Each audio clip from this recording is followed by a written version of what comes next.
The interesting thing which you see happening over even the last few months is two big themes that I'm seeing from a regulatory perspective. That both the Indian banks and the regulators have confidence that, look, we did something differently and we did it well.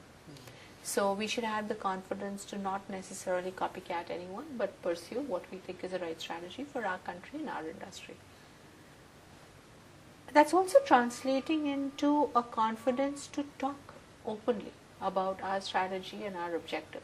So if I look at the monetary policy meetings that are held by the regulator, for instance, there's open dialogue, and it's very good as an industry player to be able to have a conversation where the regulator is very happy to talk to you about what are they thinking about, how are they thinking about it, and what are the problems that they're going to look at. So the regulator has been making forward-looking statements that, this is how we will manage monetary policy, which lends a lot of stability and confidence to anybody who's there in the market, because you understand what this is about. You're not going to get a lot of shocks and surprises.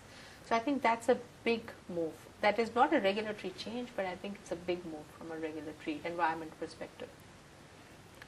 The second thing is they seem to be much more open to deregulating wherever necessary. So branch licensing, for instance, ATM licensing was deregulated.